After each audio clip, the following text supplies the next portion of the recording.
공간에서 또 열알기 이야기를 하게 돼서 굉장히 기쁩니다.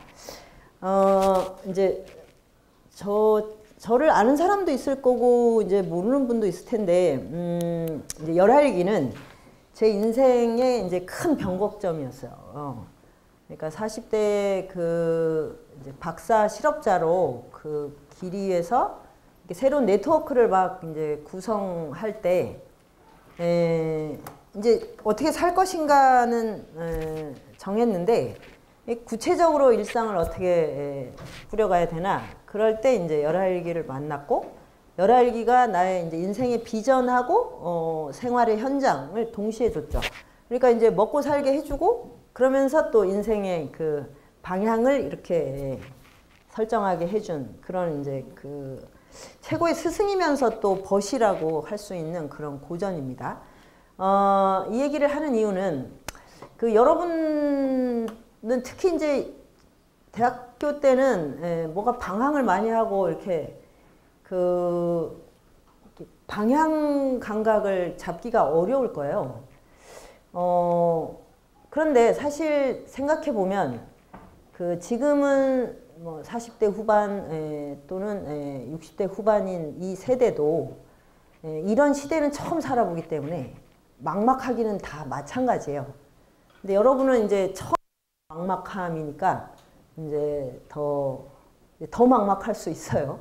근데 이제 저처럼 그 30대 후반까지 박사 학위를 향해서 쭉 그때까지는 방향이 분명하게 있었잖아요. 이따가 이제 학위 받고 교수가 돼야겠다라고 생각했는데 그 길이 이제 이렇게 닫혔을 때 그때 이제 모든 걸 리셋을 해야 되거든요. 그러니까 이제 저는 그거를 20년 전에 이렇게 겪은 거죠. 그 중년의 막막함. 어디서부터 시작을 해야 되나? 이제 이런 것을 겪어서 다시 이제 하나하나 이제 삶을 다시 구성해 온 게 지금 이제 공부 공동체 이제 가미당에서 그게 그 세월이 한 15년에서 거의 뭐 20년 가까이 되는 것 같아요. 이렇게 이제 중년을 통과를 했거든요. 이제 그래서 우리 세대만 힘들다, 또 뭐 나만 힘들다, 이런 생각이 들 거예요. 누구나. 근데 그때 이렇게 사람들을 보면 다 힘들구나, 다 막막하구나. 근데 이걸 알면 되게 위로가 돼요. 저도 그걸 알고 나서 굉장히 위로가 됐거든요. 나만 이렇게 사는 건 아니야. 그래서 우리는 이제 타자하고 계속 그 접속을 해야 됩니다. 근데 그 이제 가까이 있는 사람들과의 접속과 함께 아주 그 인생의 생로병사를 관통하는 그런 비전하고의 접속도 있어야 돼요. 그러려면 고전을 만나지 않고는 가능하지가 않아요. 어떻게 생각해도 가능하지가 않아요. 그 얘기는 이제 뒷부분에 가서 하긴 할 건데 일단 요거를 잘 이제 염두에 두면 내가 왜 중년의 그 막막함을 열알기를 만나서 이걸 타파에 갔는지 GPS를 새로 찾아가는 게 가능했는지 좀 실감이 갈 것 같아요. 자, 그러면 이제 어떻게 만났냐? 아주 강렬하게 접속을 해서 근데 계기는 아주 우연적이었어요. 그냥 우연히 만났는데 아주 강렬한 접속이 일어나니까 필연이 된 거죠. 이게 원래 그 남녀가 만나서 사랑에 빠질 때도 그렇죠. 우연히 만나죠. 우연히. 그런데 그게 접속이 강렬하면 그걸 이제 뭐 운명이니 필연이니 이렇게 얘기를 하는 거예요. 근데 그런 식의 마주침이 인생의 곳곳에 있어요. 그래서 대학생이라면 이 텍스트하고의 만남에도 그 강렬함이 표현돼야 돼요.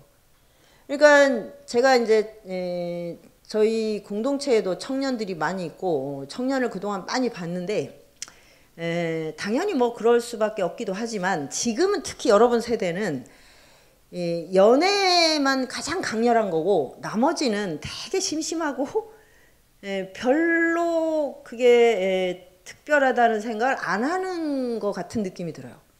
그래서 오로지 이제 남녀 간의 관계만을 찾고 기다리는데 이게 이제 뜻대로 안 되면 그냥 그걸 포기를 하거든요. 그러면 삶이 굉장히 뭐라고 해야지 그 심심하고 무료하고 권태로워져요. 근데 접속은 도처에 있는 거예요.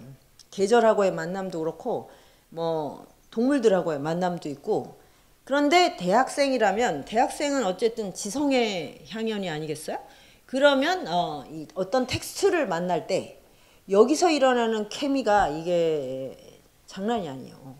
이때 이제 내 인식과 존재의 지도가 바뀌어요.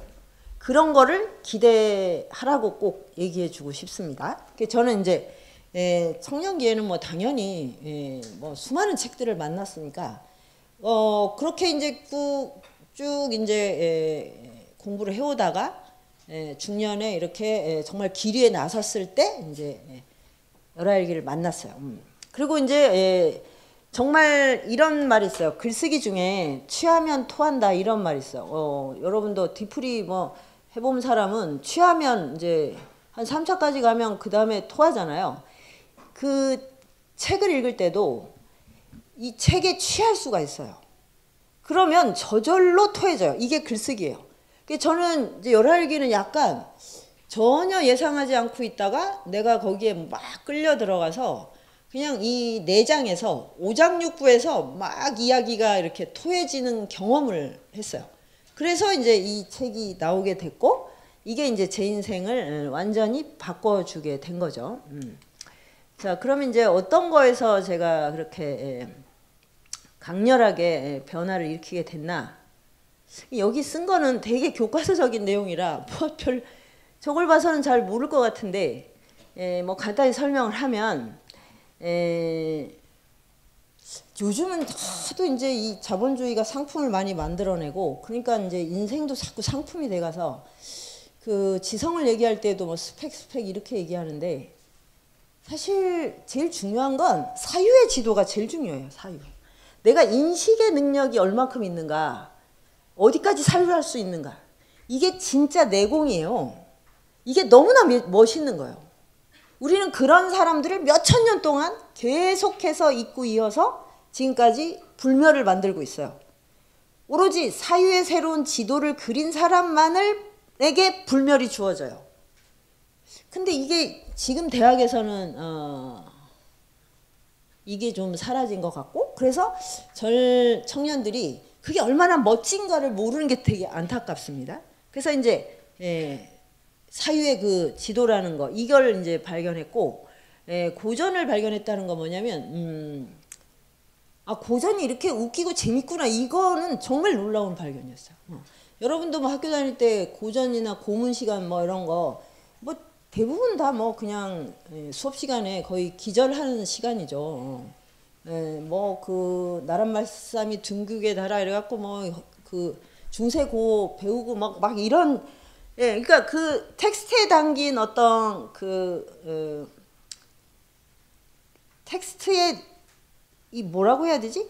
그 의미나 이런 거하고 좀 다른 텍스트의 그 잠재력과 이렇게 부딪히는 체험을 못하고 우리는 고전을 만나기 때문에 이걸 왜 이렇게 모든 학생이 하는지도 모르는 채 이렇게 주어지기 때문에 이제 그 시간을 고문이라고 이제 얘기하는 거예요. 그런데 열하일기를 읽고 나서 이렇게 재밌을 수가 있구나. 그래서 저기 제목이 우정, 유머, 뭐 유목 이런 거잖아.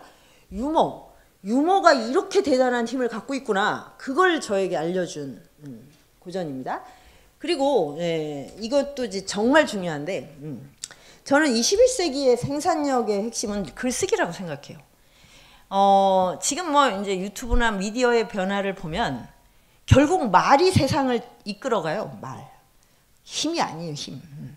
이게 디지털이나 정보라는 건 정보를 어떻게 편집하는가의 문제거든요. 정보의 편집 능력이 언어예요. 언어.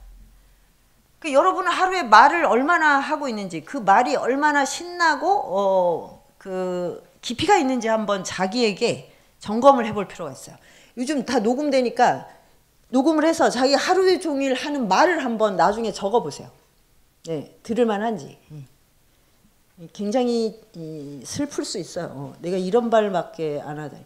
우리는 호모 로쿠엔스인데 그리고 대학생인데 근데 왜 이런 말밖에 안 하지? 이거는 굉장히 중요한 실존적 문제예요. 내 삶의 질의 첫 번째 척도가 말이에요. 말. 내가 어떤 말을 하느냐가 내 삶의 질을 결정해요. 이건 놀라운 일인 거예요. 그래서 근데 이게 정보화 사회는 바로 그런 게 굉장히 많은 어떤 그 뭐 일자리와 또는 어떤 산업 뭐 이런 수많은 네트워크를 만드는 힘이잖아요. 그럼 이걸 대학교 때 이게 막 피어나야 돼요. 이게 로고스의 향연이라고. 말과 말을 막 만들어내서 그것들이 막 그냥 좌충우돌 하는 그런 걸 체험을 해야 됩니다.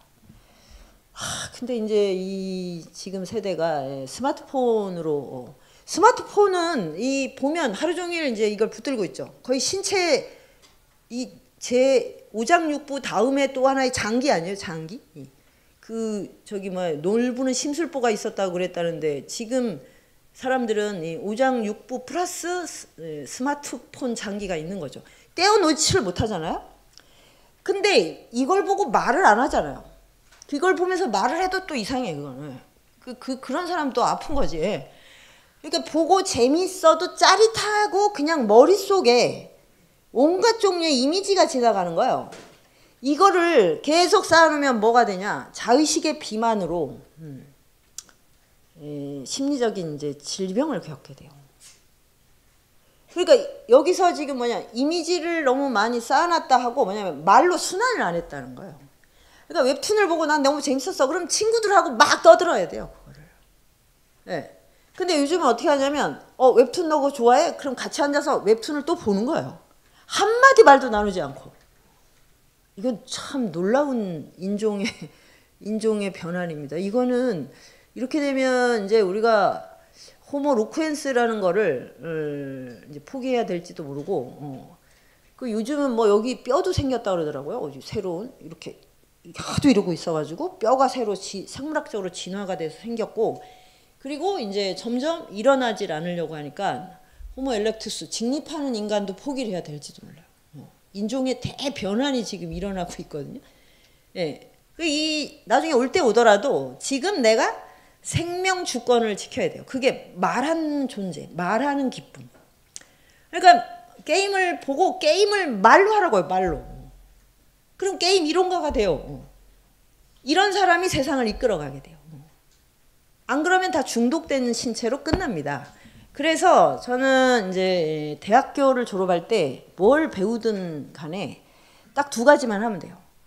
연애하고 글쓰기. 연애는 꼭 해야 돼요. 자, 근데 연애를 어떻게 하느냐 그걸 이제 뒤에 가르쳐 줄게요. 내가 왜 이거를 이 두 가지를 못하고 대학생활을 보낸다는 건 그거는 자기 청춘에 대한 모독입니다. 근데 이제 이 열알기에는 글쓰기에 수많은 지도가 있어요. 여기에 제가 너무 완전히 감동해버린 거예요. 이렇게 다양한 문체와 스타일로 이렇게 넓고 깊은 글을 펼칠 수 있다니. 그래서 제가 이거는 뭐 보통 어떤 글들은 하나의 코드로 돼서 이거는 소나타 형식, 이거는 뭐 발라드, 이거는 뭐 저기 재즈 이렇게 하잖아요. 이 안에는 모든 종류의 스타일이 다 있다는 거. 이런 고전은 전 세계에 11개밖에 없어요.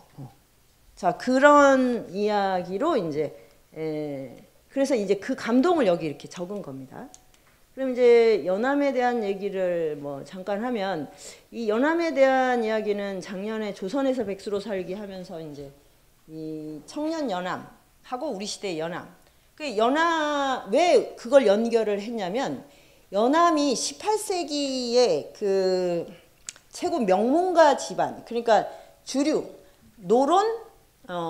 노론에서도 정통파, 그리고 굉장히 명예가 높은 집안의 그 이제 양반으로 태어났기 때문에 주류 중에 주류인데 또 시대가 영조정조. 그러니까 우리가 영조정조를 교과서에서 많이 배우잖아요. 조선의 르네상스, 뭐 탕평에서 굉장히 뭐 아주 높이 평가받는 그런 성군의 시대인데 그때 연암이 과거를 보는 길을 포기해요. 그러니까 자발적으로 포기를 하는 거예요. 자발적으로 백수의 길을 선택합니다. 세상에 백수가 얼마나 좋으면 그렇게 했겠어요. 그래서 지금 21세기는 앞으로 바야흐로 이제 백수의 시대가 올 거고 백수가 백세 사는 시대. 온다. 그러면 이제 인간이 해야 할 일은 육체 노동은 다 AI나 기계가 하면 인간은 정신의 자유를 확충하는 일을 하는 거예요. 정신의 자유가 바로 읽고 쓰고 말하는 걸로 돼 있는 거예요. 근데 이 길을 이제 200년 전에 간 분이 있다. 그리고 청년기에 15, 6에 과거 시험 공부하다가 그냥 그만두고 이 길은 내 길이 아니다. 이렇게 하고 대과를 안 보면 지금으로 치면 그 본고사를 안 보는 거랑 그러니까 그 수능까지만 보고 지원을 안 한 거랑 똑같아요. 그러면 뭐 집안 백이 아무리 좋아도 어떻게 집어넣을 수가 없죠. 그런 이제 길을 스스로 선택을 해서 이제 청년기에 이미 이런 아주 엄청난 자유가 주어진 길에 나서게 됩니다. 그러면 도대체 왜 그랬을까라고 이제 생각을 해보면 간단해요. 고관대작이 되는 것보다 자유롭게 읽고 쓰고 말하는 이 우정과 지성의 네트워크가 더 좋은 삶이라고 확신했기 때문이에요. 뭐 거창한 명분이 필요 없어요. 그러니까 딱 연함은 나는 친구들과 함께 글 쓰는 이 지성이 너무 좋아. 이걸 평생 표현하거든요. 근데 고관대작이 되면 친구가 일단 사라져요. 권력을 가지면 친구는 없어요. 내 권력을 이용하는 사람이거나 내 권력을 이어받으려는 사람만 있는 거죠. 부자가 되면 친구가 없어요. 그래서 미국의 백만장자들은 주변에 친구가 이제 거의 뭐 한두 명 없죠. 주변에 있는 사람들은 다 어떤 사람들이겠어요? 그 백만장자가 언제 죽나 그걸 기다리는 사람들이에요. 나 주변에 있는 사람이 내가 죽기를 기다리는 이런 네트워크가 죽음의 네트워크가 형성이 되는 거예요. 그래서 나는 그런 삶을 살고 싶지 않다. 그래서 선택을 한 거예요. 근데 지금도 이제 역사학자들이나 뭐 이제 이 고전문학 하는 분들이 정말 미스테리다. 왜 그랬을까? 이거를 연구하고 있는데 저는 조금 이해를 합니다. 고귀하게 산다는 거, 자유롭게 산다는 거, 이것에 대한 실존적 선택을 하지 않는 게 사실 이상한 거예요. 우리는 누구나 고귀하고 자유롭게 살고 싶어 해요. 근데 언제 그걸 잃어버린 거예요. 그래서 나를 무지하게 힘들게 사는 데다 집어넣고 괴롭다고 울부짖는 이게 지금 현대인들의 대부분의 삶의 행로예요. 무엇이 나를 자유롭게 고귀하게 하는가? 이거를 이 청년은 아주 일찍 생각을 했던 거고 그런 선택을 한 거죠. 그래서 이제 이 우울증 앓은 얘기는 하면 또 너무 기니까 이제 그걸 과거를 포기하고 나니까 이제 남는 건 일상을 어떻게 꾸려갈 것인가. 그래서 파고다 공원 근처에 있는 그 백탑 주변에 연암의 친구들이 다 이제 모여 살았는데 박재가, 이덕무, 홍대영 뭐 이 사람들은 아마 교과서에서 다 들어본 사람들일 거예요. 이 사람들이 조선의 르네상스를 이끌어갔습니다. 이 사람들이 이런 식의 이제 사상과 문장을 연마한 게 이 백탑 청년이라는데 연합 그룹인 거죠. 여기에서 이제 새로운 사상의 지도가 나온 거예요. 그런데 이제 여러분은 지금 굉장히 바쁘죠? 대학생들은. 바빠요? 안 바빠요? 바쁘죠? 이게 뭐에 바빠요? 수업이 그렇게 많아요? 수업 때문에 바빠요? 그건 좀 이상한데? 그렇게까지 수업량이 많을 리는 없고. 뭐에 바쁜 거예요? 취업 준비. 취업을 위한 여러 가지 이제 스펙, 이것 때문에 바쁜 거죠? 그래서 이제 목표는 대학을 졸업한 다음에 이제 아주 좋은 회사나 뭐 그런 조직에 들어가는 거, 이렇게 설정이 돼 있죠. 그럼 이제 여러분이 그 길을 이제 가서 선택을 했어요. 그 회사를. 그 회사에 들어간 이후에 목표는 뭐가 되겠어요? 아마 반 이상은 언제 내가 여길 때려치나 이게 목표가 될걸요? 제가 지금 많이 경험을 해봤는데 진짜 좋은 정규직에 다니는 사람들의 대부분은 여길 그만두고 싶다. 근데 그만두고 나면 이제 정말 이제 길을 잃어버리는 거야. 내가 여기까지 지금 달려왔는데 이 다음에 나 어떻게 살지? 이렇게 되는 거예요. 그러니까 지금 취업 준비를 하든 스펙을 일구든 뭐 아니면 그 뭐 수업을 뭐 올인을 하든 간에 그 무엇을 하든 인생 전체를 이끌어가는 비전 탐구를 절대 내팽개치면 안 돼요. 그러면 너무 자주 길을 잃어버려요. 이렇게 길을 자꾸 잃어버리면 어떻게 되냐? 자존감이 떨어져요. 그래서 우울증에 걸리게 돼요. 내 존재를 자꾸 부정하게 돼요. 이걸 부정하는 게 뭐가 모자라서, 키가 작아서, 뭐 스펙이 모자라서, 뭐 또 뭐 부모님이 어쩌고 이런 게 아니에요. 절대로 아니에요. 그거는. 만약에 그런 거라면 우리나라의 중상류층은 전부 다 너무너무 고귀하게 살아야 됩니다. 원리에 따른다면, 거기에 추론한다면. 강남에 사는 사람들은 전부 다 그냥 뭐 막 헐헐 날아다닐 만큼의 자유를 누려야죠. 그 기준이라면. 근데 우리나라가 자살률이 제일 많고 우울증도 많고 불면증이 많고 그러니까 기준이 간단해요. 자꾸 내가 나를 부정하게 되고 그 다음에 밤에 잠이 안 와. 이러면 지금 비전이 없는 거예요. 삶의 존재의 비전이 없는 거예요. 무엇이 고귀한 삶인가에 대한 사유를 절대 멈추면 안 됩니다. 그게 사실은 나를 끌고 가요. 그거를 이제 연암은 그랬기 때문에 기꺼이 길에 나올 수 있었어요. 뭐 다른 거일 수가 없어요. 근데 내가 지금 막 이 취업이든 뭐 학교에서 어떻게든 살아남아야 돼 이런데 그거밖에 없다면 잠이 안 올걸요. 그리고 굉장히 우울해져요. 이거는 내가 모자라서 우울한 게 아니라 생명의 근원이 되는 비전이 없기 때문에 우울하고 잠이 안 오는 거예요. 그거를 이제 꼭 유념을 하시고, 근데 어쨌든 그렇게 해서 이제 연암처럼 완전히 자유로운 이제 삶을 선택을 했다. 그럴 때 뭘 할까를 한번 생각해 봐요. 그때 이제 내가 이제 직장이나 뭐 이런 학교 이런 데 구석이 없어졌어. 그러면 뭘 하고 싶어요?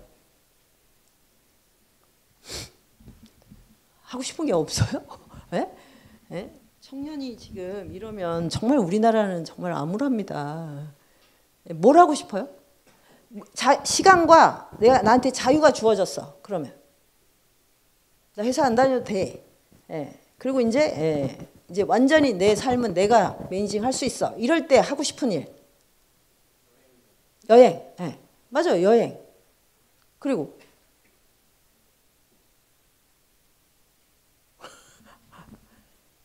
지금 이게 모든 게 만족스러운 거예요? 너무 만족스러웠었다는 생각을 못 하는 거예요? 여행. 진짜 이 쉬운 얘기가 안 나오네. 이게 답이 나와야 내가 이걸 이렇게 얘기를 하는데, 직장 때문에 또는 취업 준비 때문에 나 바빠서 뭘 못하고 있어요? 만남. 그러니까 누굴 못 만나? 그러니까 우정이 핵심인 거예요. 다 그렇게 얘기해요. 이제 너무 바빠서 친구하고 만나서 편하게 수다 떨 시간도 없었어. 친구, 우정인데 이 우정이라는 베이스가 있으면 여기서 특별한 존재와 사랑을 나누는 거예요. 근데 이 우정의 베이스가 없으면 어떻게 되냐면 연애는 너무 하고 싶어. 이럴 때 이 연애는 성적 쾌락으로 치닫기 아주 십상이에요. 우정의 네트워크가 없으면. 우정이 있어야 윤리가 가능하거든요. 친구라는 많은 그룹, 이 친구에 해당하는 집단을 만나다가 그중에 서로가 이렇게 꽂히는 거예요.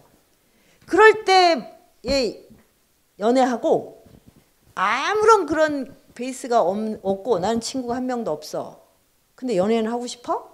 그래서 1대1로 어떻게 해서 만났어. 이건 정말 위험한 거예요. 왜냐? 여기는 윤리가 없어요. 서로에 대한 집착만 있는 거예요. 내가 왜 이런 연애 그걸 하고 있는지 몰라. 답답해서. 그러니까 여행을 하고 싶어. 여행도 결국은 뭐냐면 타자를 만나는 거예요. 낯선 곳에 가서 가서 낯선 음식 먹어보고 말 내가 안 하던 발음 해보고 사람을 만나야 얘기를 할 거 아니에요. 여행하면서 무건수행 합니까? 예? 그러니까 여행도 결국은 마주침이고 그리고 결국은 뭐야? 사람을 만나고 싶다는 거예요. 이 사람을 만나는 것 안에 우정과 사랑이 포함되는 거예요. 자, 이제 그 다음에 이게 단가? 근데 이게 왜 안 될까요? 여러분 친구 많아요? 친구가 정말 2명 이상 있는 사람. 이 말이 친구 정의가 애매한데 정말 내가 모든 걸 서로 교감하는 친구가 2명 이상 있는 사람 있어요? 다른 사람은 더 많은 건가? 그리고 내가 내 인생의 멘토로 삼는 스승이 있는 사람. 그게 없으면 되게 지금 삶이 결여돼 있어요.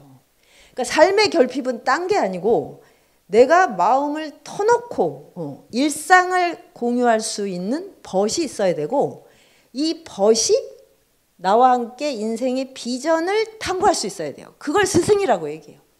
그러니까 대학은 그래서 청년들의 최고 절정이에요. 이곳은. 왜?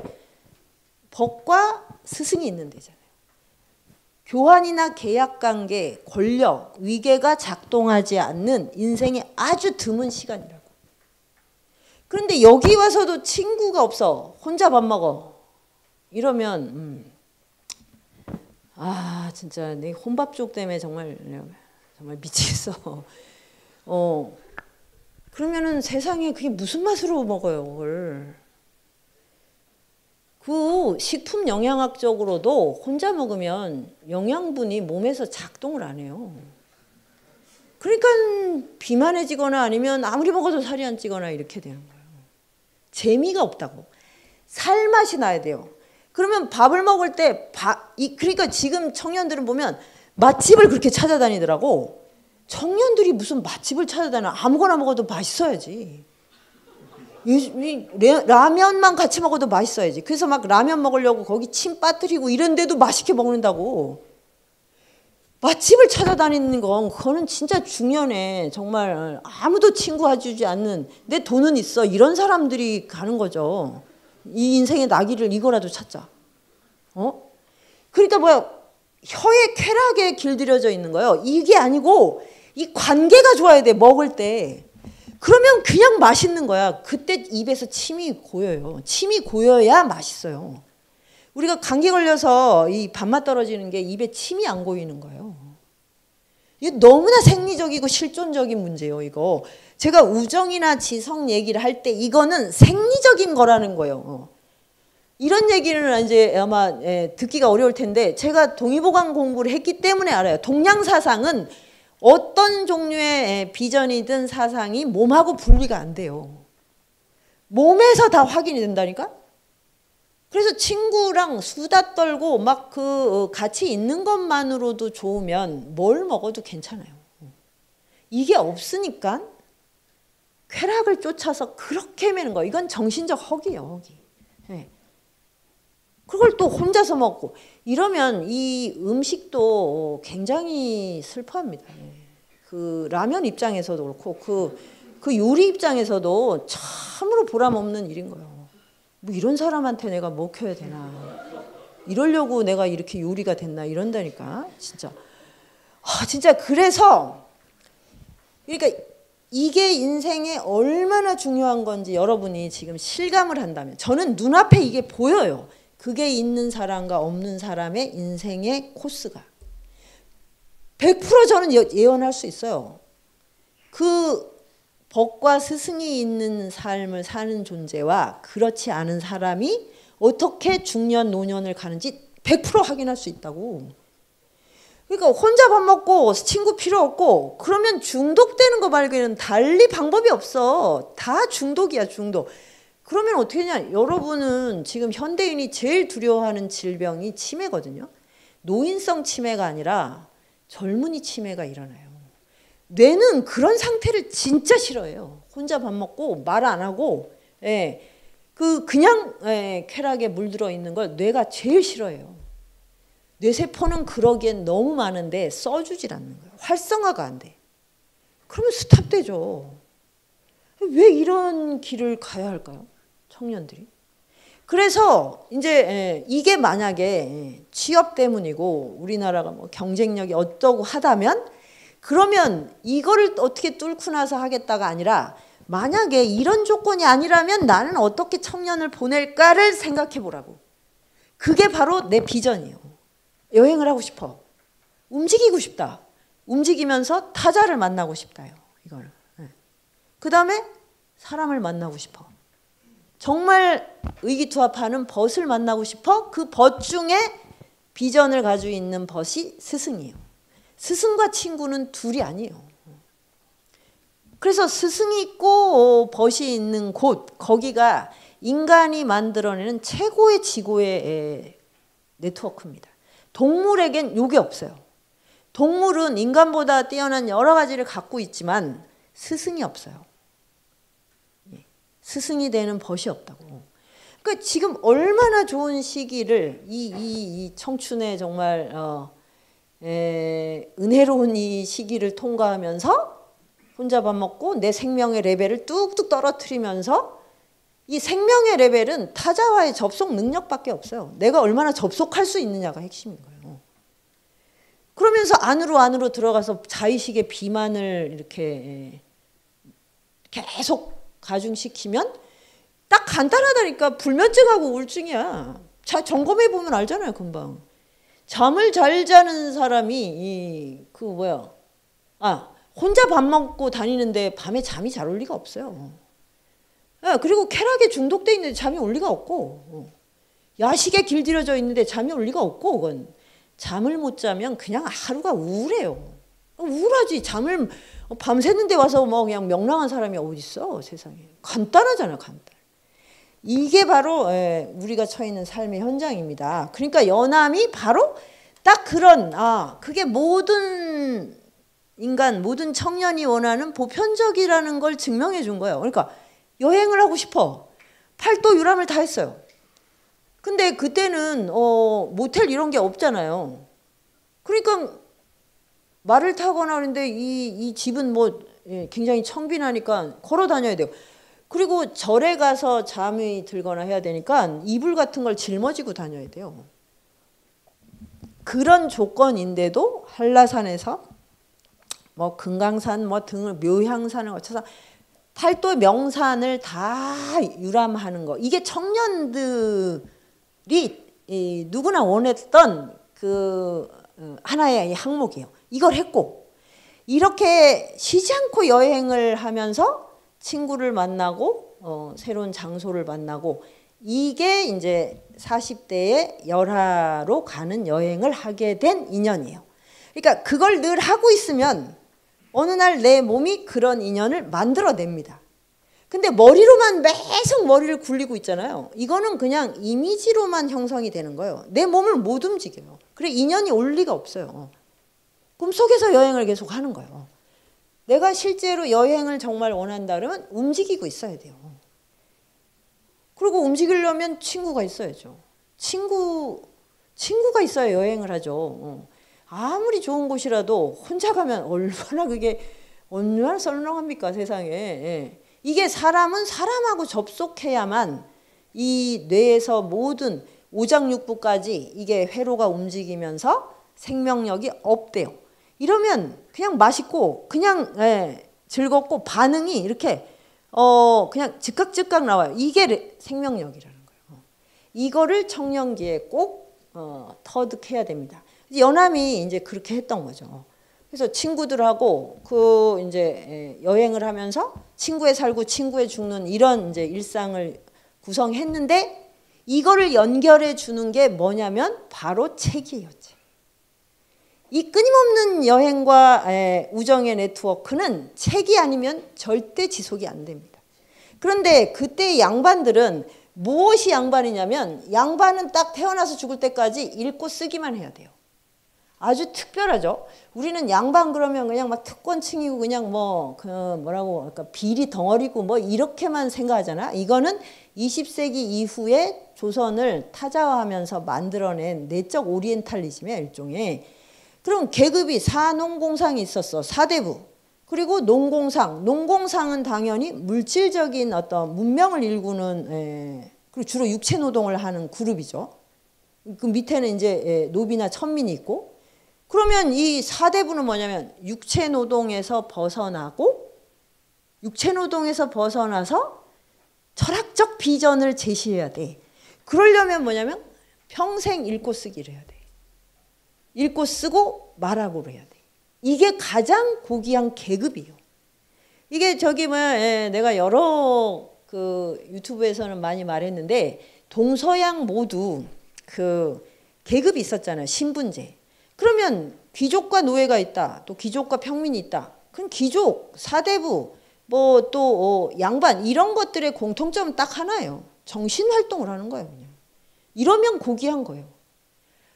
근데 왜 현대인은 이렇게 육체노동을 원할까요? 예? 왜 이런 고귀한 삶을 선택하려고 하지 않을까? 그러니까 여기에 이 고귀함을 누가 줬냐면 책이 준 거예요. 책을 읽을 수 있는 자와 책을 읽을 수 없는 자. 근데 지금은 누구나 책을 읽을 수 있죠. 근데 다 읽는 건 아니죠. 대학생은 읽어야만 되는 집단이죠. 읽기 위해서 들어온 거잖아요. 대학교에 들어왔는데 책 읽기 싫어. 그런 사람은 양심 선언하고 빨리 나가야 됩니다. 그 양심이 없는 거지. 대학교에 있으면 안 되지. 근데 이게 우리나라 고등학교가 그걸 또 안 가르쳐줬기 때문에 그 학생 책임은 아니야. 대학교에 가자마자 그냥 한이 맺힌 듯이 책을 버리는 이런 명문대생들이 많다고 들었거든요. 그러면 대학교 다니면 안 돼, 그거는. 절대로. 대학이 뭐냐면 책을 가장 인생의 기준으로 삼는 존재들이야. 그래서 특권을 주는 거예요, 대학교에. 말도 안 되는 거야. 그런데 그거를 모르니까 이 책 읽는 게 무슨 독서가 취미, 뭐 어떤 스펙의 하나? 그럼 뭘 하는 거지, 나머지 시간에? 시험 공부를 하는 거예요. 시험 공부가 책이에요. 시험은 지성을 연마해 주는 게 아니에요. 여러분도 알다시피. 그래서 인류 전체를 배워야 돼요. 문명사를 배우면 고귀하다는 것은 책을 읽는 존재고 거기서 더 리더가 되는 건 뭐예요? 책을 쓰는 사람이라고. 그 많은 양반 중에 누구는 왜 그러면 진짜 역사에 이름을 남기고 누구는 그냥 이름 없는 잔반으로 끝나냐? 쓸 수 있느냐의 문제. 써서 불멸을 얻는 거예요. 이게 지성이라고. 그러니까 글을 쓴다는 게 얼마나 대단한 것인가. 이거를 현대인은 대학을 다 올 수 있잖아요. 이렇게 많은 사람이 대학으로 와요. 그러면 우리나라의 이 대학생들이 졸업을 할 때 그 정도의 그 글을 생산하는 사람들이 나오면 민주주의나 사회적 모순은 다 해결돼요. 지금 왜 이렇게 세대 갈등이나 이런 게 많을까요? 대학생이 글을 안 쓰니까. 글을 쓰려는 생각도 안 하잖아요. 지식을 생산하는 자들이 늘어나야 돼요. 지성을 창조하는 자들. 그 사람들이 세계를 이끌어갑니다. 왜냐하면 인간이란 존재는 결국 언어로 연결되기 때문에. 이게 SNS예요. 전 세계는 언어로 연결돼서 언어로 설득해야 돼요. 아무리 춤을 잘 추고 노래를 잘하고 스포츠를 잘해도 그거는 리더가 될 수 없어요. 사람들의 마음을 모으는 건 그게 아니라고. 말이라고, 말. 그래서 연암이 왜 그토록 자신이 있었냐. 자신 있게 그렇게 모든 자기의 기득권을 버리고 길이에 나서서 평생 그 자유를 누렸는가. 그게 바로 우정과 지성 그리고 글의 문장의 창조. 그런데 이거를 하려면 이거를 했기 때문에 이 연암의 일상은 너무너무 이제 재미있었던 거죠. 가난하지만 재밌었던 거예요. 그래서 이게 절대 이것과 그런 고관대작의 삶을 바꿀 생각을 하지 않았던 거예요. 그러니까 뭘 참고 이겨내고 뭐 사회를 위해서 나를 희생하고 이런 게 아닙니다. 이거는 절대적인 자기 삶에 대한 긍정. 그런데 여기에 여행이 있었다는 거죠. 그래서 이제 이 여행과 우정과 지성을 연마해서 40대가 됐으니까 엄청난 내공이 쌓였죠. 이때 이제 그 중원천지를 가로지르는 여행에 결합을 합니다. 예. 그래서 이제 이 열하일기라는 절대 기문이 탄생을 하는 거죠. 아, 여기도 뭐 내가 엄청난 예찬을 해놨는데 이게 뭔 말인지 모를 테니까 그 지도부터 보면 이때 이제 중국을 여행한다는 건 딱 요 북방에 이렇게 가는 거. 압록강에서 요동벌판을 거쳐서 심양이라는 저기가 이제 청나라 만주족이 처음 등장한 그 수도. 그리고 이제 저기를 쭉 가면 이제 천하제일관이라는 만리장성이 나오죠. 저게 산해관이요. 저기서부터가 이제 황제가 다스리는 중원 땅이 됩니다. 저기에 들어가면 이제 영경이 바로 앞에 있어요. 이 베이징이죠, 현재. 그럼 저기에 이제 자금성. 자금성은 명나라 때 됐으니까 지금 청나라니까 당연히 황제가 저기에서 이제 통치를 했죠. 그럼 자금성에 가서 서류를 내고 뭐 영경 유람을 하고 돌아오는 게 일반적 여행이었어요. 이걸 연행록이라 그래요. 연경에 다녀온다. 그래서 그러면 저기를 갔다 오면 중원의 문물뿐 아니라 동아시아 한자 문명권이 저기로 다 모이니까 이제 정말 세계 지성과 결합을 하는 거죠. 이렇게 해서 교류를 굉장히 왕성하게 했기 때문에 그 연행록이 뭐 몇백 권이 쏟아졌다고 합니다. 근데 연함은 갈 수가 없었어요. 그냥 간직이 없으면 못 가요. 국경을 넘을 수가 없어요. 장사꾼이거나 관직이 있거나 사절단에 참여하거나. 그런데 이제 44세 그때로는 이제 굉장히 연로한 거죠. 그 나이에 이 사절단의 단장의 비서 이런 식으로 이제 뭐 공식 직함이 아닌데 집안 백으로 이제 이렇게 여행에 참여하게 됩니다. 그래서 이제 처음에 이제 영경을 향해서 가는 줄 알고 간 거죠. 이렇게. 근데 이게 한여름이었어요. 한여름. 지금도 중국은 우리나라보다 한 5, 6도는 더 높아요. 그 여름에 40도가 넘는 게 뭐 다반사래요. 근데 40도가 넘으면 뭐래더라? 하여튼 국가적으로 뭘 해서 온도를 40도가 넘어도 그냥 39도라고 이렇게 한다고 들었는데 그걸 뭘 어떻게 해야 된다더라. 하여튼 뭐 국가적으로 무슨 시스템을 발동해야 되는데 그걸 안 하려고 아주 어마어마하게 덥죠. 그리고 이제 요즘 뭐 미세먼지 이런 것 때문에 더 심한데 이때는 이제 연암이 가는 길을 보면 강이 그렇게 많아요. 지금 그 강이 하나도 없어요. 그래서 이걸 보면 아주 소름 끼쳐요. 우리가 맨날 두려워하는 황사 미세먼지가 뭐 때문인가? 강이 싹 없어졌으니까 사막이 된 거죠. 사막. 230년 정도 만에. 그거를 실감하게 해줍니다. 그런데 연암은 연암 그 저기 초상화를 보면 굉장히 뚱뚱해요. 근데 참 보통 굉장히 천재적 지성, 뭐 명문장관은 좀 샤프하게 생기지 않았나? 그런데다가 또 평생 청빈하게 살았는데 가난과 몸무게는 비례하지 않나 봅니다. 이렇게 뚱뚱한 양반은 처음 봤어. 그러니까 이거는 뭐냐면 스트레스가 없다는 거지. 그러니까 뭐 많이 먹건 조금 먹건 그냥 체질대로 그냥 살이 이렇게 있어. 근데 굉장히 더위를 심하게 탔어요. 한여름에 갔으니 얼마나 힘들었겠습니까 이게. 그래서 이제 막 폭우와 폭염이 교차하는 막 그런 이제 모험의 연속이었어요. 뭐 하룻밤에 뭐 7번 8번 강을 건너고 뭐 노숙을 하고 그 저기 아주 허 벌판에서 그 한 이제 일행은 한 200 몇십 명이라고 합니다. 왜냐하면 이때 영경에 가는 이유가 저거 그 청나라 걸륭황제 70세 생일 파티. 그건 아주 세계적인 이벤트거든요. 거기에 가는 거기 때문에 사절단이 굉장히 이제 규모가 컸어요. 그래서 아주 온갖 고생을 다 하고 영경에 도착을 하니까 말이 토하고 쌌다고 합니다.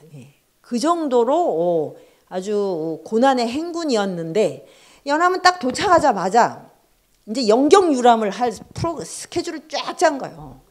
그래가지고 이제 막 그게 꿈에 부풀어서 막 이제 자기가 가고 싶은 데를 막 다니고 있는데 이게 기가 막힌 게 영경이 여행의 끝이 아니었던 거죠. 이게 아주 절묘합니다. 이런 우연이. 황제가 자기의 그 생일 파티를 자금성이 아니라 열하의 피서산장에서 이제 주도를 한 거예요. 거기에 다 이제 준비가 돼 있었어요. 그래서 이제 조선사신단은 그 바치고 그냥 쉬면 되는 줄 알았는데 그 많은 사절단 중에 조선사신단을 꼭 찍어서 열하로 와서 참여하라고 이렇게 명령을 보낸 거예요. 그러니까 이 이상한 편애는 뭔지 참 알 수 없는데 얼마나 고달파. 그러니까 황제의 사랑을 받으면 진짜 고달프구나를 증명해 주는 하나의 예입니다. 그것도 밤에 딸같이 경호대장인가 하는 사람이 와서 알리고 휙 가버리는 바람에 뭐 난리 버거지가 일어났죠.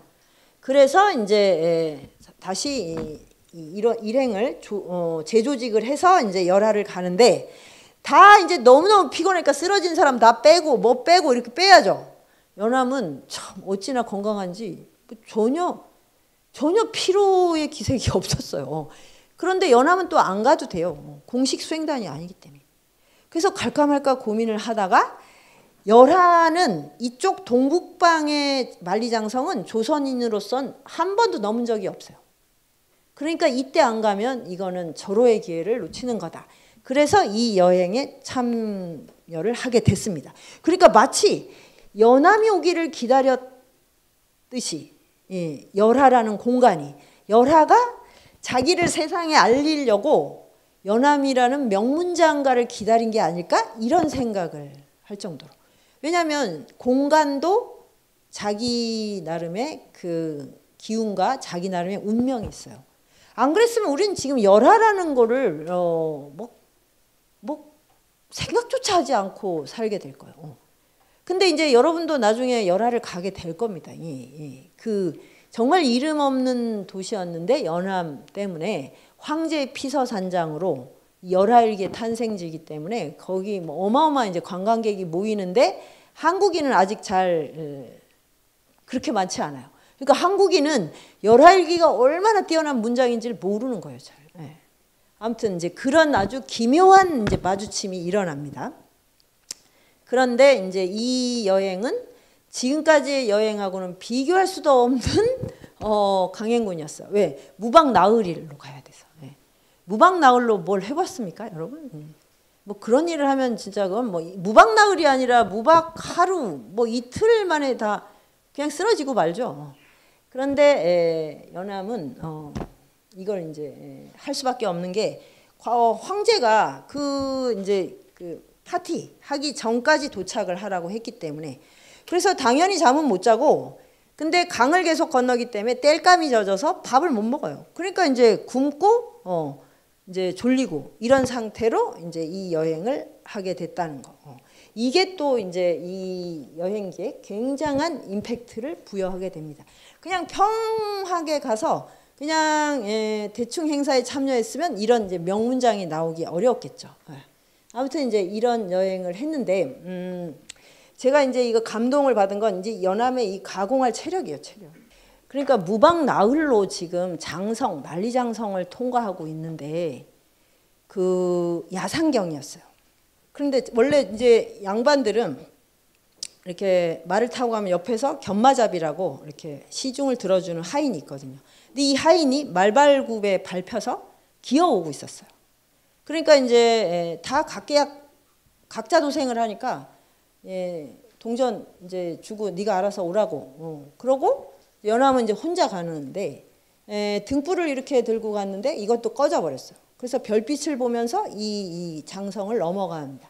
근데 도저히 이 감회를 주체할 수가 없는 거예요. 그 굶주림과 장고문 속에서도. 왜냐하면 조선인으로 처음 이 장성을 넘는다는 게 너무너무 이제 이 천하의 개념이 바뀌는 그런 시점이거든요. 그래서 글을 하나 남겨야겠다라고 했는데 행장을 풀었더니 그게 없어요. 먹을 갈아야 되는데 물이 없는 거예요. 그래서 어떻게 했을까요? 안 읽었나? 어떻게 했어요? 안 읽었구나. 그 낮에 먹다 남은 술로 먹을 갈아서 거기 이제 글을 남겨요. 요 이야기가 야출고북국이라는 문장으로 남아있는데 이게 밤에 고북구 장성을 나오며 적는다 이런 뜻인데 이 문장이 얼마나 빼어난 명문장인지 우리가 읽어서는 잘 몰라요. 모르는데 이거를 어떻게 표현했냐면 5000년의 최고의 문장이다 이렇게 표현을 했어요. 나중에 이 한문을 다 정리하는 사람이 5000년 동안 한자로 뭘 썼는데 그것 중에 가장 빼어난 문장이라고. 그런데 이거를 그럼 지금 이제 저도 잘 모르죠. 한문을 뭐 봐서 그 감을 못 잡으니까. 근데 제가 이제 감탄하는 건 뭐냐면 이 체력이 고갈된 상황에서 이렇게 정신이 명징하게 살아있다는 거예요. 이거는 너무너무 탐복할 일이에요. 왜냐면 우리는 하루만 잠을 못 자도 사실 몽롱해지고 이렇게 뭐가 뭐라고 할까 사유가 명징은커녕 정말 혼탁해지거든요. 흐리멍덩해져요. 진짜 흐리멍덩. 그리고 여행을 해봐도 이게 불가능해요. 며칠만 지나면 어제 봤는지 그저께 봤는지 기억도 잘 안 나요. 이런 수준인데 연암은 어떻게 이토록 사유가 투명했을까? 이게 바로 연암이 그동안 갈고 닦은 내공인 거예요. 이게 이제 저 머나먼 이역에서 유감없이 발휘가 된 겁니다. 예. 아무튼 이제 이래가지고 열하를 이제 도착을 했어요. 도착을 해가지고 열하에 갔더니 이게 또 이제 천하에 기이한 게 다 열하에 모였죠. 왜냐? 황제의 이 70세 생일을 축하하느라고 전 세계에 기이한 게 다 모이는 거죠. 그리고 그 황제가 좋아하는 거는 아주 세상에 딱 하나밖에 없는 거. 너무너무 신기한 거. 그리고 무지하게 무서운 맹수. 그래서 이 코끼리나 맹수들을 이렇게 거느리는 게 바로 황제의 그 힘의 뭐라고 넓이 같은 거를 상징하는 거거든요. 그러니까 연암이 거기 가서 그 모든 걸 다 이제 목격을 합니다. 이런 걸 이제 문명의 대융합, 융합의 현장이라고 말을 하는 거죠. 그런데 그 중에 제일 특별한 게 바로 티벳학 불교하고의 만남이었어요.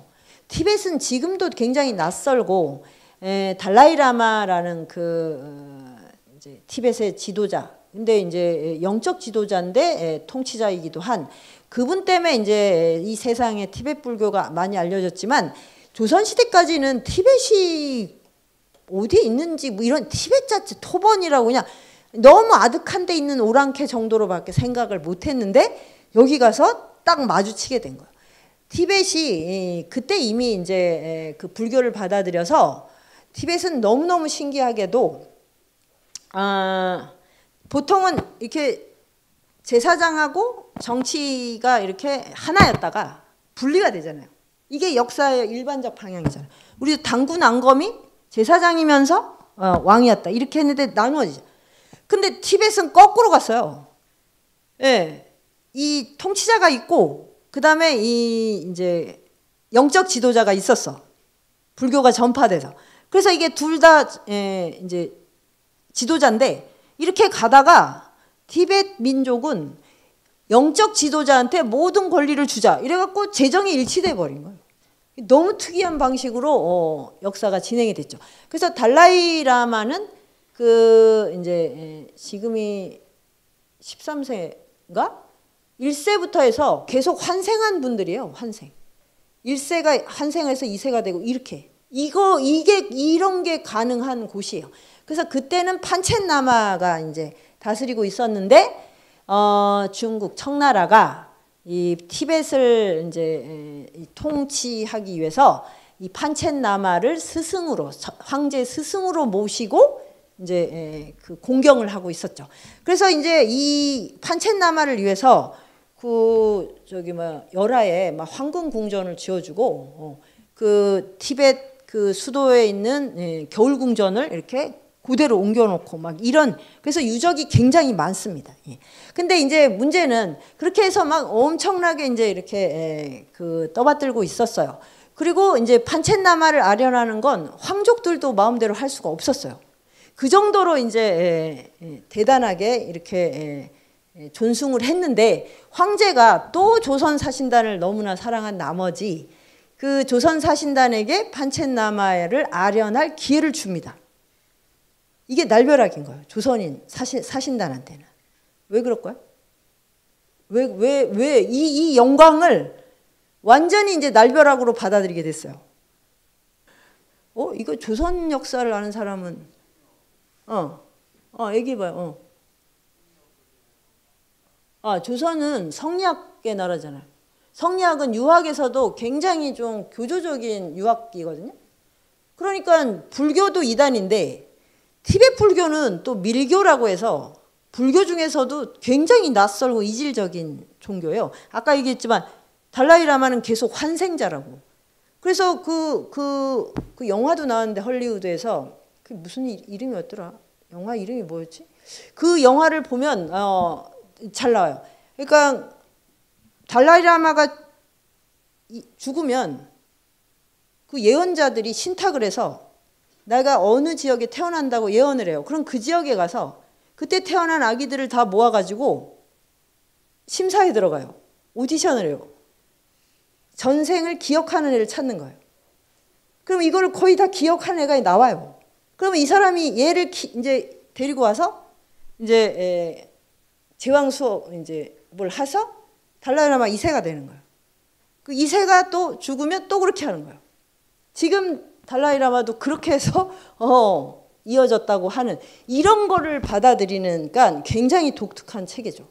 그러니까 조선사신단은 이 판첸라마를 만나서 아련을 했다는 게 조선에 알려지면 우리는 정치적으로 아주 공경에 처한다. 그래서 이제 막 우린 절대 할 수 없다고 이제 난리 버거지를 쳤죠. 그랬더니 이제 이 예부 관리, 그러니까 황제의 명령을 받들고 온 중국 관리들이 어처구니가 없다. 황제한테는 절을 하는데 왜 황제의 스승한테는 절을 못하냐. 맞는 말이기도 하고 황제의 명령을 감히 이걸 거절할 생각을 하다니. 그리고 황제가 엄청난 은혜를 베푸는 건데 이렇게 해서 한바탕 소동이 일어나요. 그러니까 이걸 보면 조선인이 정말로 배짱이 두둑했어요. 이 열하일기를 보면 조선인이 이렇게 위축돼서 뭐 약소국에서 갔으니까 어쩌고 이 눈치 보고 이런 게 하나도 없어요. 정말로. 정말 우리 민족은 대단한 자존심과 조금 사실대로 말하면 좀 허세가 굉장히 예나 이제나 참 많았던 것 같습니다. 그래서 다른 나라에서 온 사람들을 엄청 괴롭혀요. 그걸 연함이 보고 이런 폐악질을 그렇게 한다더니 정말이구나 이러면서 막 그 훈계를 하는 장면이 있거든요. 그러니까 황제의 명령인데 뻗대고 있는 거야. 우리가 어떻게 그 판첸라마한테 절을 하냐고. 그러면 이제 이거는 보통 심각한 문제가 아니에요. 황제의 말은 정말 이거는 나는 새도 떨어뜨린다는 건데 그래서 막 난리 막 버거지가 일어났는데 연함은 그때 무엇을 했는가? 연함은 이제 뒤에서 이 모든 걸 구경하면서 머리를 굴려요. 저렇게 황제의 명령을 거절하면 어떻게 될까? 유배를 가겠지. 유배를 가면 강남으로 가려나? 그러면 강남으로 또 유람을 가게 되나? 왜? 유배지에 갈 때 따라가야 되잖아. 요런 꼼수를 부리고 있어요. 그러니까 연함은 진짜 장난기가 심합니다. 그 등치에 정말 안 어울리게 어딜 가서도 너무 그 재밌는 거를 아이디어를 짜내는 게 아주 천부적으로 몸에 뱄어요. 그러니까 이 사람은 모든 상황이 너무 재밌는 거예요. 그래서 요거를 또 기록을 해놨어. 속으로만 그렇게 생각해야 되는데 기록을 해놔서 나중에 열하일기가 금서가 되는데 아주 결정적 역할을 했어요. 그러니까 이거는 뭐야? 왜 금서가 됐냐? 요렇게 재미나게 쓰면 안 되는 거예요. 그러니까 유럽도 그렇고 조선도 글은 비장하고 엄숙하게 써야 돼요. 이게 바로 문체라고 하는 거예요. 문체의 권력이에요.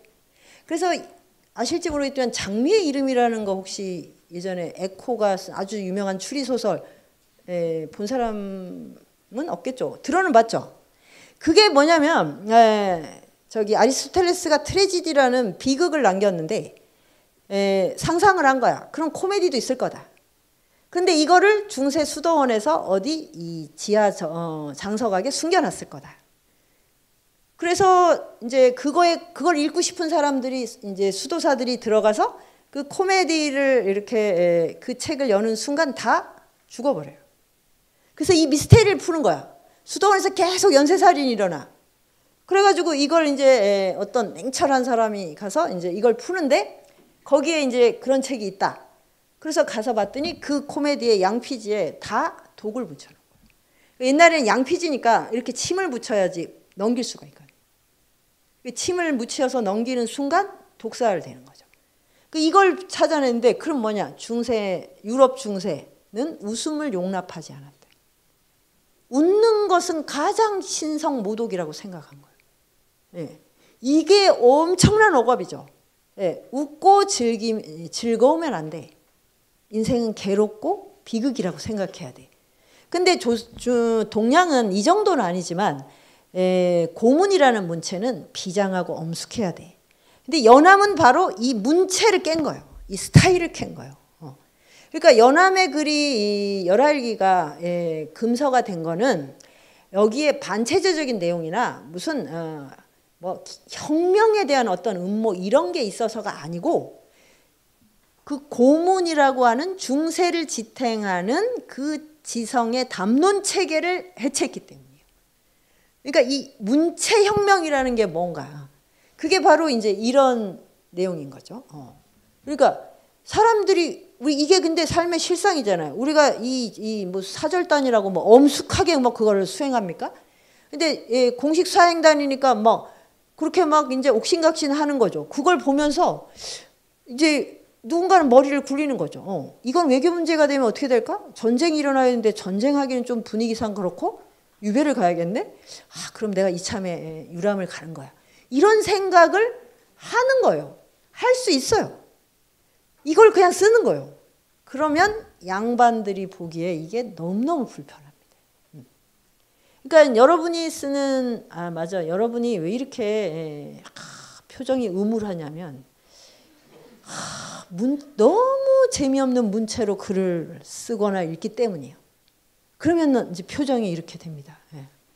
생기발랄함을 잃어버려요. 그러니까 제가 대학원 다닐 때도 좀 그때는 이제 그 80년대니까 이 다른 종류의 활기가 있었는데 지금도 똑같이 논문을 쓰고 있을 거예요, 아마. 논문을 그런 틀에 맞춰서 쓰는 거. 왜 논문식 글쓰기 있잖아요. 그렇게 쓰면 굉장히 무거워져요. 그리고 전부 표정이 어두워져요. 그런 지성은. 근데 여러분 레포트 쓸 때 재밌게 씁니까? 레포트 쓸 때 죽을 지경이죠. 지성이 아니라 노동을 하는 거예요, 여러분. 노동자예요, 노동자. 그러면 전체적으로 세계관도 어두워집니다. 그럼 컨트롤하기가 되게 쉬워요. 통치 입장에서는. 결핍이 많아서야? 여러분은 엄청난 많은 결핍을 막 토해냅니다. 가족이 문제야, 뭐 친구가 없어, 연애가 안 돼, 뭐. 그러면 이 결핍을 채우려면 돈이 필요해요. 이게 제일 쉽잖아요. 돈이 없어서 그래. 돈만 있으면 내가 뭐 완전히 한골탈퇴해서 거듭날 수 있어. 이런 주술에 걸려드는 거예요. 그러니까 이게 그 지성을 어떤 스타일로 창조하느냐, 그게 굉장히 중요합니다.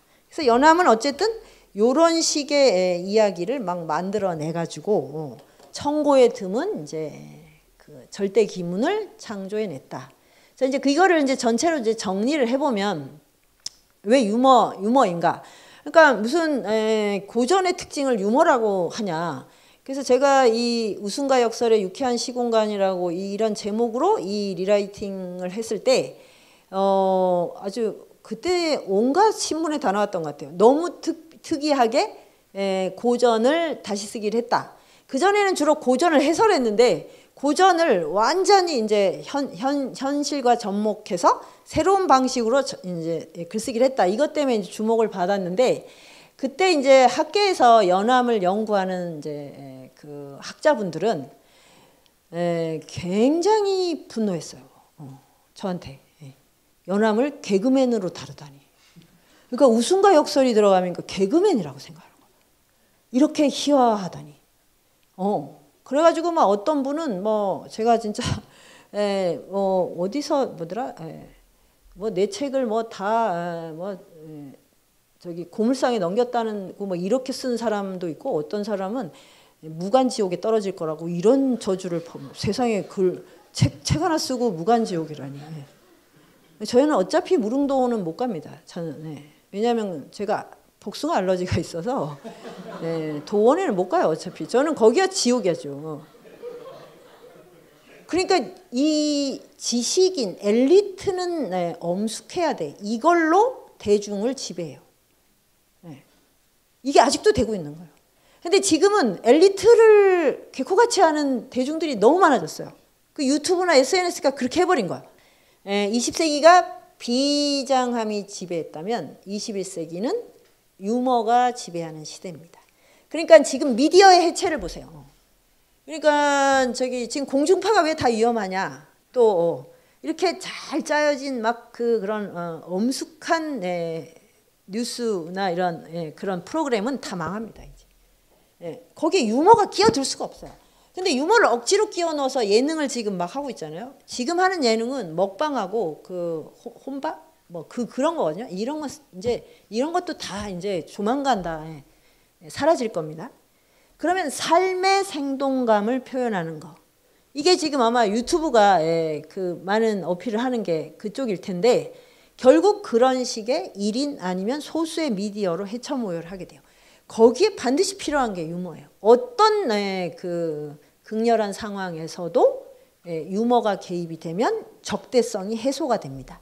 이게 아주 중요한 기제예요.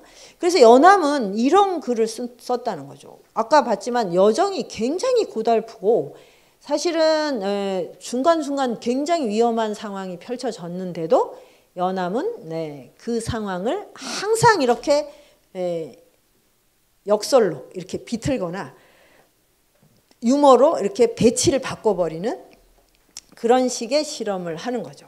그래서 이제 이런 명문장, 명구절들이 나와요. 저기 요동벌판에 들어서서 열흘이 가도 산이 보이지 않는 곳을 봤어. 이거 완전 충격이지. 우리나라는 산이 안 보이는 데가 얼만큼일까? 우리나라는 산이 발달한 데서 나주 평야라도 반나절 걸으면 보일걸요? 이렇게? 그런데 열흘을 가도 산이 안 나오는 데가 있어. 이걸 보고 연암이 한 말이 아 좋은 울음터로구나. 크게 할면 울어볼 만하구나. 이게 바로 유머와 역설이라고요. 그러니까 이제 옆에 있는 사람들이 깜짝 놀라지.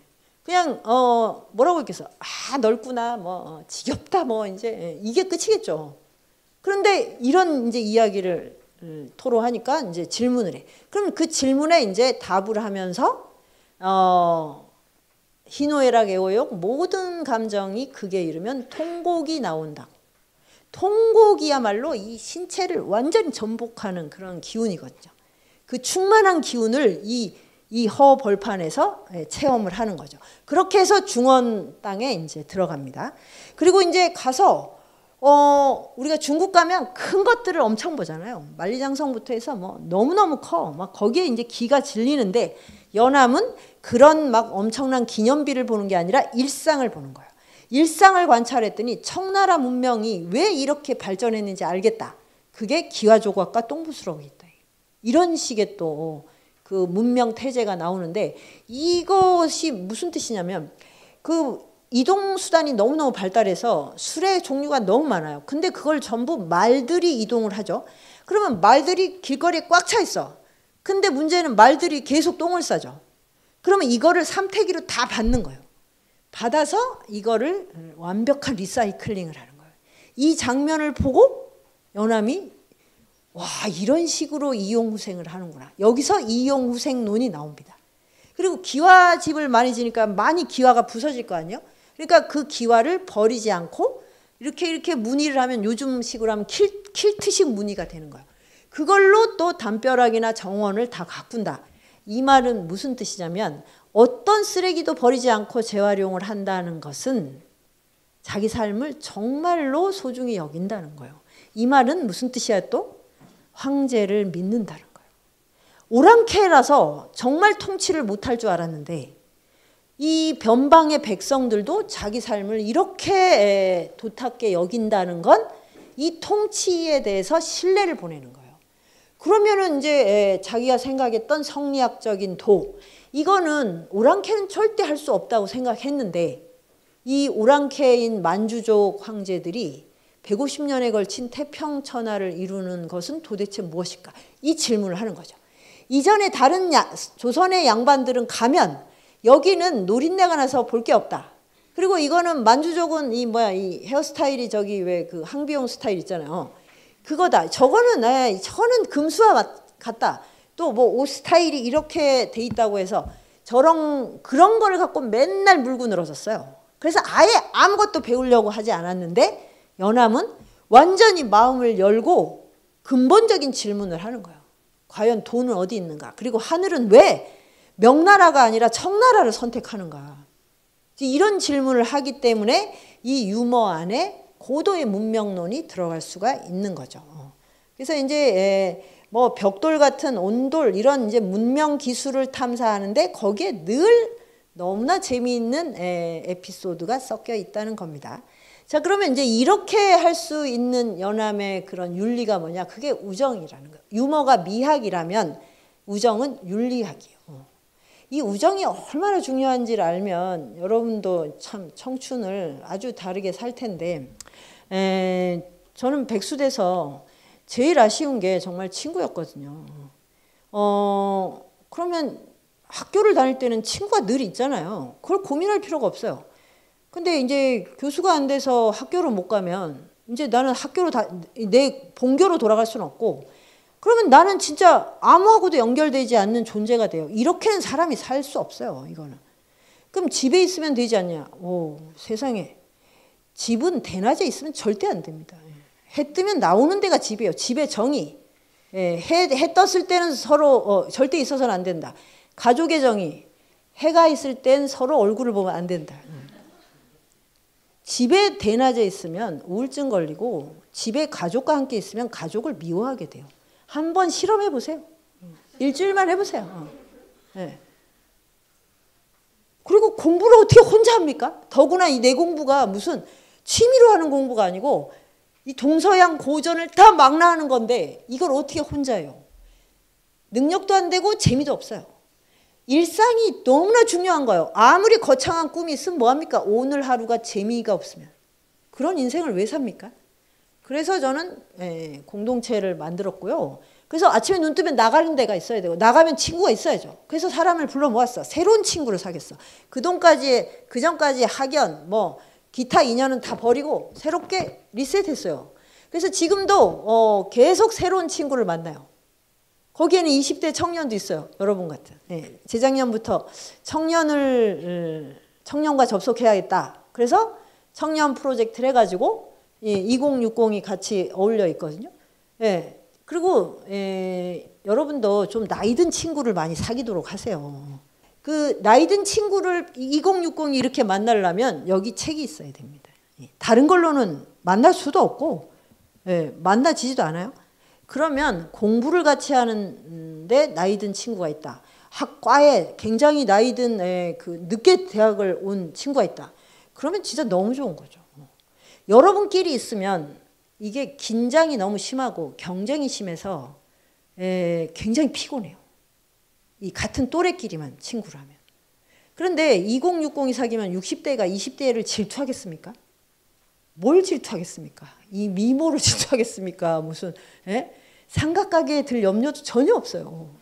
남자친구, 여자친구를 마음껏 소개해줘도 돼요. 그 대신 돈이 있어요. 돈. 중요한. 그러니까 그러면 친구끼리는 돈을 나눠 써야죠. 밥을 5, 60대 친구가 있다고 생각해봐요. 전혀 뭐 밥값은 그냥 긋는 거예요. 무슨 그 20대, 60대가 더치페이랍니까? 그거는 이건 진짜 인간이 할 수 없는 일이지.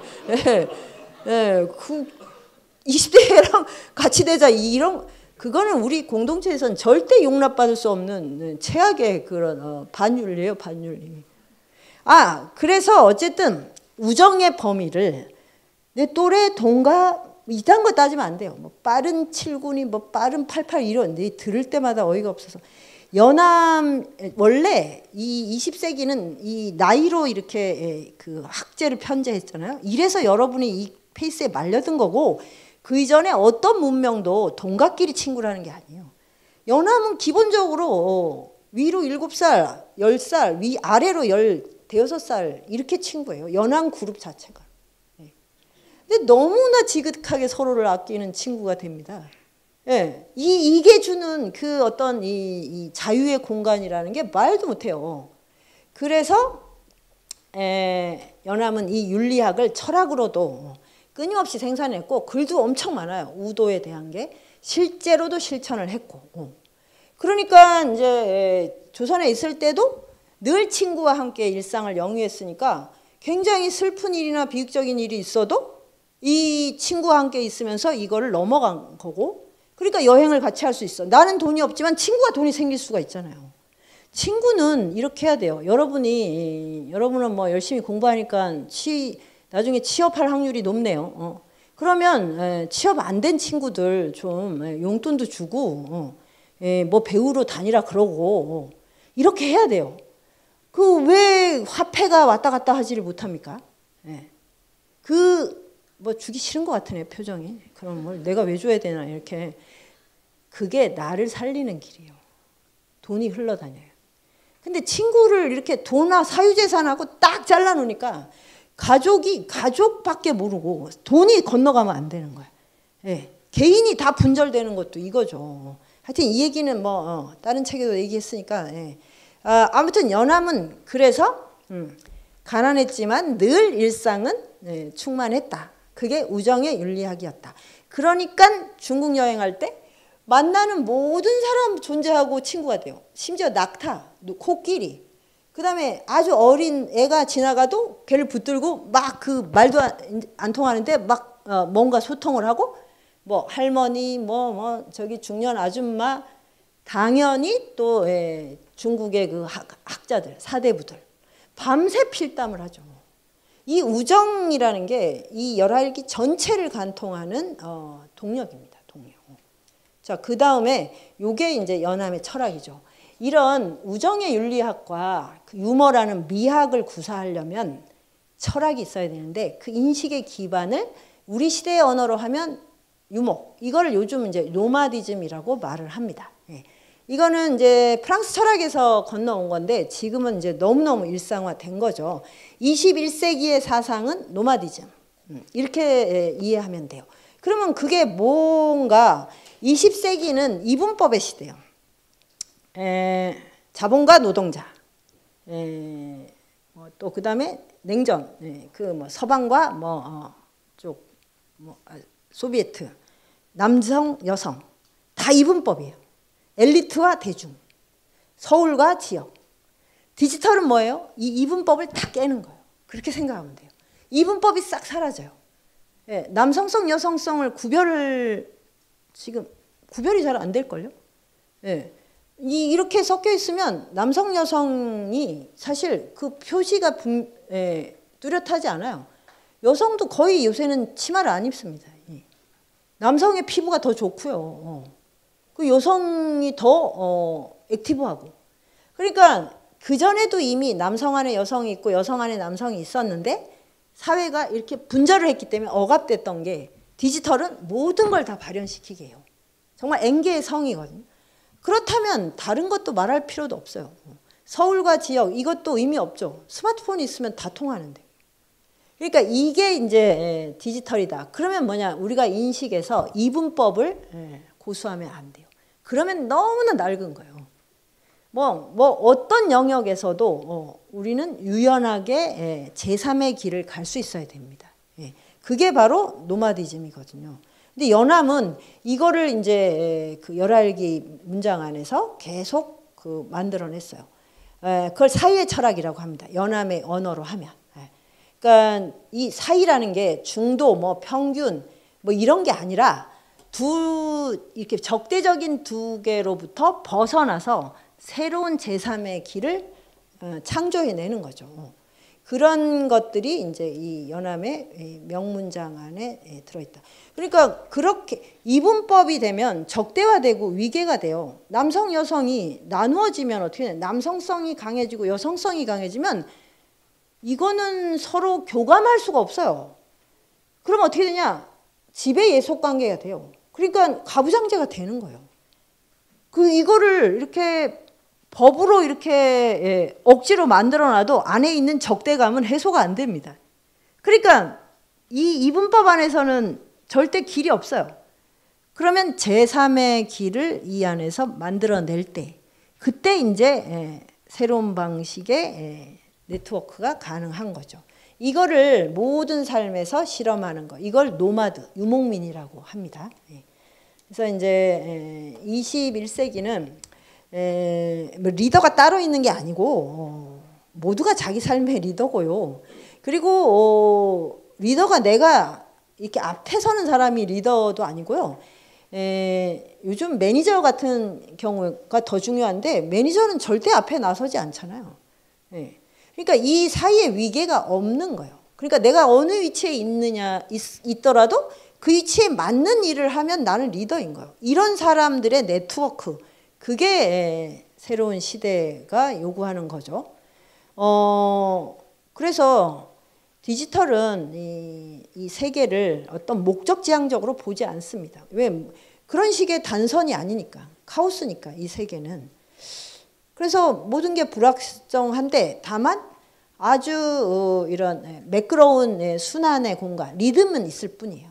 이 리듬을 어떻게 유연하게 타느냐. 그러면서 계속 접속하고 변형하고 창조해내는 이것이 삶이다. 이걸 뭐 어떤 목적을 향해 가야 된다. 정상이 있다. 이게 아니에요. 정상 같은 건 없어요. 내가 어떤 것을 향해 가면 이것은 하나의 고원일 뿐이야. 이 고원은 다른 고원으로 연결되어 있어. 이런 거거든요. 그렇게 해서 무한히 길이 열리는 거, 그런 그렇게 세계를 봅니다. 이건 이제 현대 과학도 그렇고. 그래서 그러면 거기에 맞게 이제 산다는 것은 뭘까?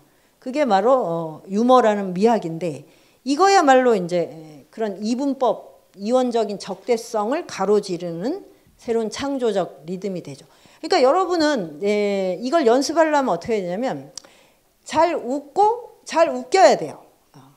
근데 웃기는 능력은 없죠. 그러니까 웃기라도 하세요. 이게 이상한데 웃음이라도 웃기라도 하고 웃기는 거를 그래야 웃음이라는 능력이 형성이 돼요. 그리고 이것도 진짜 중요한데 우리가 복지 타령을 엄청 하는데 복지 중에 내가 하루에 몇 번 웃는가도 들어가야 돼요. 얼마나 웃고 있는가. 한 달 동안 나 한 번도 안 웃었어. 이러면 지금 이분은 이 세상에 없을 수도 있어요. 이 세상 사람이 아닐 수도 있어요. 내가 여기 살고 있지 않을 수 있다고 지금. 정말. 이 굉장히 중요한 거예요. 내가 무슨 말을 하는가, 말하면서 몇 번 웃는가. 편안하게 이렇게 탁 웃을 수 있는 그런 신체성을 갖지 않으면 접속이 불가능합니다. 쾌락은 절대 웃음을 주지 않아요. 게임을 아무리 짜릿하게 해보세요. 껄껄껄껄 웃어요? 게임하면서? 쾌락은 짜릿한 거라서 웃음을 유발하지 않아요. 포르노도 그렇고 다 마찬가지예요. 짜릿한 거하고 다른 거예요. 웃음은. 기를 순환시키는 거예요. 유머가 바로 접속의 미학입니다. 그러려면 뭐냐면 왜 우정이 윤리학이 중요하냐면 동서양 고전을 다 읽고 인생에 대해서 터득을 하고 나면 생명은 무엇이냐? 공감력이에요. 내가 사람이 뿐 아니라 동물, 천지 만물과 공감한다가 동양의 인이에요. 공자의 인, 부처의 자비예요. 이게 인간이 도달할 수 있는 최고의 경지예요.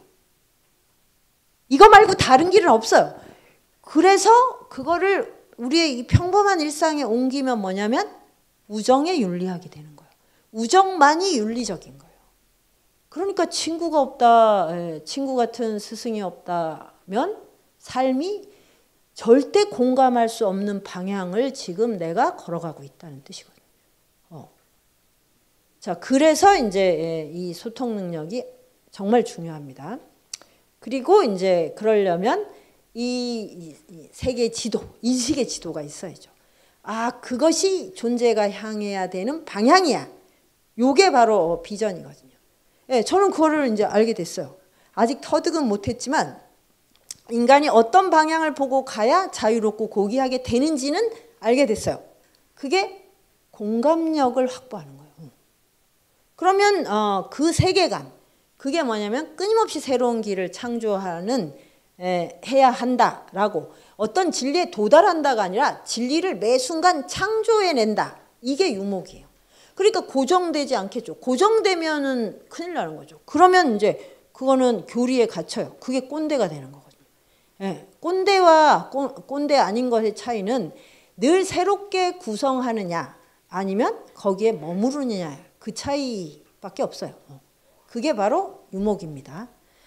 예, 어쨌든 뭐 이제 제가 발견한 건 이런 거고, 여러분도 또 이제 방향을 이제 찾다 보면 어떤 것이 가장 생명의 근원에 맞고 가장 인간이라는 존재의 본성에 맞는지, 이런 길들을 이제 찾게 될 거예요. 거기에 이렇게 뭐가 플러스되면 참 좋겠죠. 연암액에서 발견한 거, 특히 열알기가 저에게 준 그런 인식의 GPS는 바로 우정과 유머와 유목이라는 거. 거기까지 말씀드리겠습니다. 이상입니다.